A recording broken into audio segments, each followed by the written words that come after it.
आत्मनिर्भर भारत को बढ़ावा देने के लिए सरकार इस बार के बजट में कई कदम उठा सकती है। इसके लिए ऐसे रास्ते तैयार किए जाएंगे जिससे देश में मैन्युफैक्चरिंग को बढ़ावा मिले।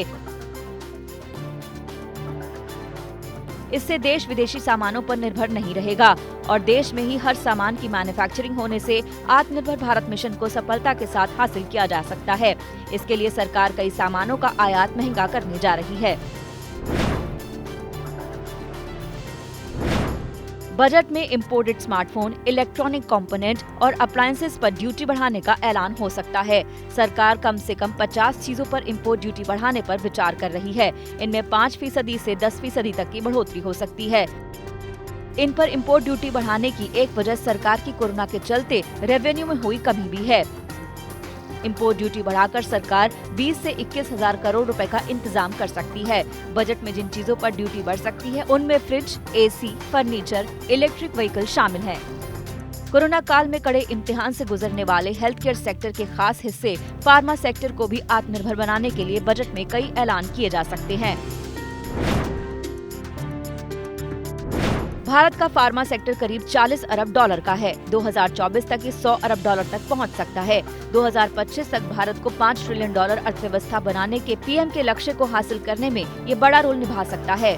भारत की फार्मा इंडस्ट्री दुनिया में तीसरी सबसे बड़ी है, लेकिन दुनिया के दवा एक्सपोर्ट में इसका हिस्सा केवल 3.5% है। सबसे पहले जिन 3 सेक्टर्स को PLI स्कीम के दायरे में लाया गया था, उनमें फार्मा सेक्टर भी शुमार है। ऐसे में उम्मीद की जा सकती है कि बजट में सरकार फार्मा सेक्टर को आत्मनिर्भर बनाने के लिए कई बड़े ऐलान करेगी, जिससे देश के हेल्थ केयर सिस्टम की सेहत को सुधारने के साथ ही अर्थव्यवस्था में इसके योगदान को बढ़ावा दिया जा सकेगा।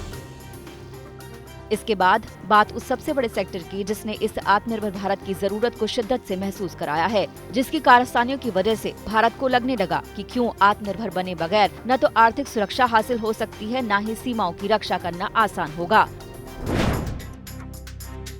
गलवान घाटी में चीन की घुसपैठ के बाद भारत के रक्षा क्षेत्र को भी आत्मनिर्भर होना जरूरी है। सेनाध्यक्ष MM नरवणे का भी मानना है कि आज रक्षा क्षेत्र में आत्मनिर्भरता एक रणनीतिक जरूरत बन गई है। जनरल नरवणे के मुताबिक निजी उद्योग हमें बड़े रक्षा प्लेटफॉर्म उपलब्ध करा रहे हैं, जिसमें आर्टिलरी गन, रडार, बड़ी संख्या में हथियार और उपकरण शामिल हैं।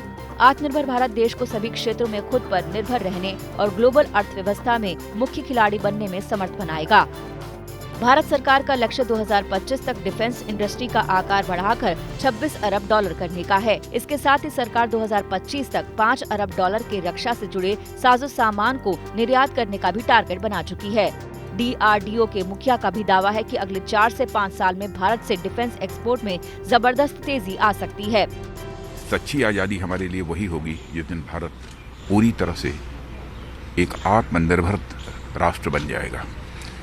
इसलिए भारत को पूरी तरह से आत्मनिर्भर बनाने के लिए हम सबको आज संकल्प लेने की आवश्यकता है। The type of support which is coming from the government for export, which we have seen recently, the government has cleared the export of Akash missiles to various countries. The industries here should be able to export the systems to various countries. So, I am sure that in the next 4-5 years later, this country will have lots of indigenous content in armed forces and will be seeing a tremendous amount of increase in the exports. यानी कुल मिलाकर आत्मनिर्भर भारत का सारा जोर manufacturing पर है। जो सामान भारत में नहीं बनता उसे यहीं बनाकर किसी और देश के भरोसे न बैठना ही आत्मनिर्भर भारत मिशन है। इसके साथ ही इसका मकसद भारत की बड़ी आबादी को रोजगार मुहैया कराने और आमदनी बढ़ाने का भी है। इन्हीं सब योजनाओं के लिए इस बार का बजट खास हो जाता है, क्योंकि इस योजना की आगे की राह बजट में ही दिखाई देने की उम्मीद है।